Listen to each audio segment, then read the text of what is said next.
Hello and welcome back everyone. Welcome to Bioscience tutorial. Today we are going to discuss about Mendelian inheritance and variations. So in the beginning we are going to discuss two terms, inheritance and variations. Inheritance का क्या मतलब होता है? Inheritance का मतलब होता है transmission of characters from generation to generation. Transmission of characters from generation to generation. That is from first generation to the next generation, previous generation to the next generation. Transmission of characters from first generation to the next is known as inheritance. It is also known as heredity.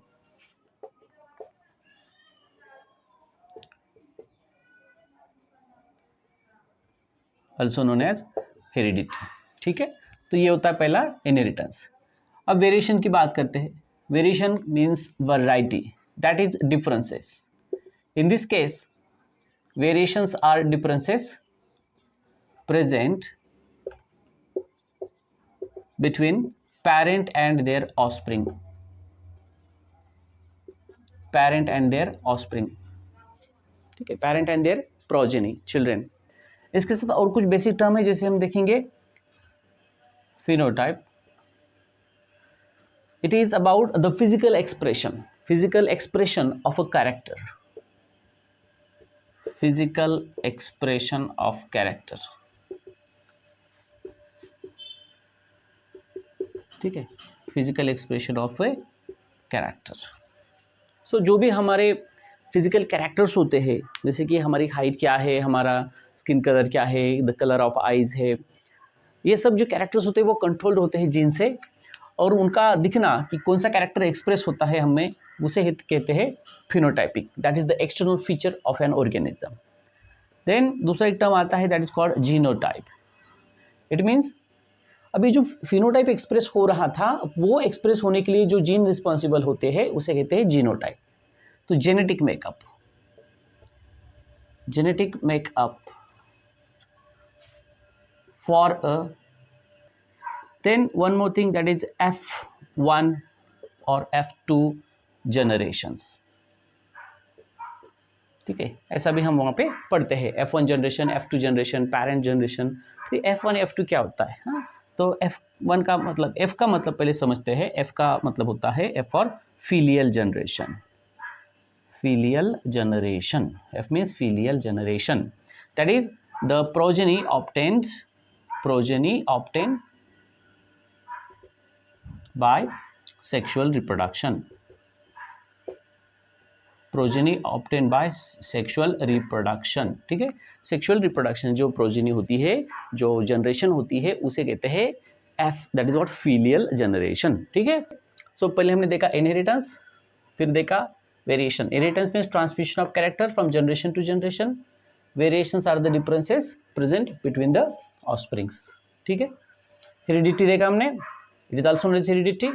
Phenotype, genotype, F1 and F2 generation. और बहुत सारे terms है. आपको जब आप 12th का inheritance and variation chapter देखते हो तो उसमें कुछ बेसिक टर्म दिया है, वो आपको पढ़ना है, अच्छे से उसको समझना है. Okay, so these terms are going to form your foundation for the chapter and overall genetics.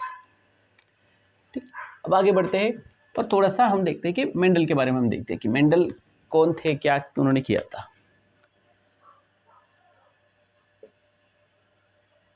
Gregor Mendel, born in Austria, Moravia in 1822 and died in 1884. ठीक है, and studied science, graduated from the University of Vienna and finally joined the monastery, Augustinian monastery, as a monk. So he was a monk and of course a scientist. Although Mendel, the recognition of scientist was came after the death of Mendel. So in his lifetime he was not recognized as a scientist, but he was highly recognized as a priest. And he studied pea plant, that is plant hybridization experiment. Plant hybridization experiment. क्या study किया इन्होंने? Plant hybridisation experiment किया. किसके ऊपर? P plant. ठीक है, P plant के ऊपर. Scientific name for the P plant payasam sativum. ठीक है, पायसम सैटिवम. पी प्लांट का scientific name payasam sativum, that is garden pea. इस पी प्लांट के ऊपर उन्होंने एक्सपेरिमेंट्स किए, हाइब्रिडाइजेशन के एक्सपेरिमेंट्स किए. ठीक है ना.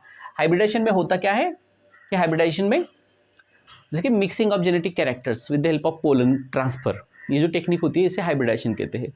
आपको पता होगा हाइब्रिडाइजेशन 3 लेवल पे काम करता है, जैसे कि interspecific hybridisation, intergeneric hybridisation and intervarietal hybridisation. ठीक है ना. तो आगे बढ़ते हैं. Pea plant. अब हम क्या देखते हैं कि पी प्लांट में मेंडल ने 7 कॉन्ट्रास्टिंग कैरेक्टर्स यहाँ पे डिफाइन किए थे ना. 7 contrasting character, 7 contrasting characters in P plant. 7 character मिले थे मेंडल को, पी प्लांट में आइडेंटिफाई किए थे जो कॉन्ट्रास्टिंग थे, मतलब अपोजिट थे. ठीक है, जैसे कि यहाँ पे हम 7 कैरेक्टर की शॉर्ट में बात करते हैं. जैसे कि नंबर 1 सीड शेप. ठीक है, सीड शेप. अब सीड शेप में क्या होता है, एक कैरेक्टर जो होता है वो कहलाता है डोमिनेंट और दूसरा कैरेक्टर जो होता है वो कहलाता है रेसेसिव. समझ लो क्या है सीड शेप, डोमिनेंट है और रेसेसिव है. एक कुछ ऐसे इस तरह से ये टेबल आपका बनेगा. तो यहाँ पे सीड शेप में जो ये कैरेक्टर होता है, डोमिनेंट क्या है, रेसेसिव क्या है, हम देखते हैं. सीड शेप का पहला आता है यहाँ पे राउंड. सीड शेप कैसा है, राउंड है versus wrinkled. Round versus wrinkled, ये पहला कैरेक्टर है. Number 2 seed colour. Seed colour. ठीक है, इसमें आते हैं येलो और रेसेसिव में आता है ग्रीन. Seed colour. ठीक है, ये सीड के बारे में दोगे. Number 3 pod shape. Pod shape inflated and then opposite में आता है कॉन्स्ट्रिक्टेड. ठीक है, you will get pictures of all these things in books. Then pod color. Here the dominant color in pod is green. Green colour के जो pod होते हैं वो ज़्यादा डोमिनेटिंग होते हैं. And then it is recessive is going to be yellow. ठीक है, फिर उसके बाद आता है फ्लावर. फ्लावर का colour, flower colour purple and white. Recessive opposite white. 6 flower position या फिर लोकेशन. इसमें आते हैं 2. पहला है axial and second is terminal. Axial and terminal. And 7 that is height of stem या फिर हाइट ऑफ प्लांट. ठीक है, अब दोनों कंसिडर कर सकते हैं. हाइट ऑफ स्टेम, इसमें आता है टॉल एंड डॉफ.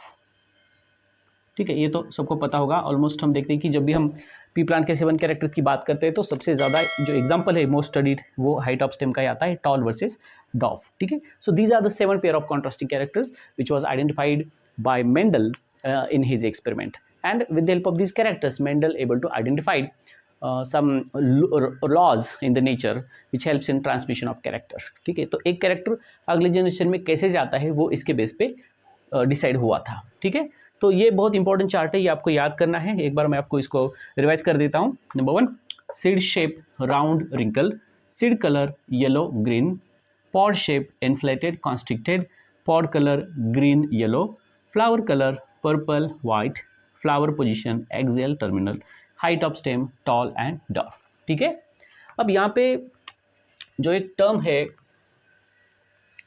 वो आपको समझना ज़रूरी है. आप में से काफ़ी बच्चों को पता होगा कि यहाँ पे हम बात करते हैं 2 टर्म्स की, जैसे कि dominant and recessive. Dominant and recessive क्या है, ठीक है ना. अब यहाँ पे एक कैरेक्टर मैंने एक कॉलम डोमिनेंट का लिखा है, दूसरा रेसेसिव का लिखा है. ठीक है ना, तो यहाँ पे जब भी 2 प्लांट्स जैसे कि प्योर होमोजाइगस 2 प्लांट से एक कैरेक्टर जो है उनमें सेम आता है तो वो दो प्योर है, जैसे कि कोई भी कैरेक्टर होगा सीड शेप, जैसे कि राउंड है, राउंड सीड प्रोड्यूस करने वाला जो जीन है मेरे पास और जो प्लांट है वो मैं क्रॉस करता हूँ रिंकल सीड वाले दूसरे प्लांट के साथ, पी प्लांट के साथ। तो ये एक कैरेक्टर जो होता है राउंड सीड ही प्रोड्यूस करता है, तो उसे हम कहते हैं प्योर, ठीक है। और वो होता है होमोजाइगस। और ये भी होता है रिंकल्ड, ये भी प्योर है, ये भी होमोजाइगस है, ठीक है, ये रिसेसिव। तो यहाँ पे जब ये दो कैरेक्टर्स वाले प्लांट्स को हम क्रॉस करते हैं, फर्टिलाइज करते हैं, तो इसके बाद जो F1 जनरेशन में कैरेक्टर डेवलप होता है वो कहलाता है डोमिनेंट कैरेक्टर। और जो दोनों में से कैरेक्टर अगली जनरेशन में नहीं दिखता है F1 में, बल्कि F2 में दिखाई देता है, वो कहलाता है रेसेसिव।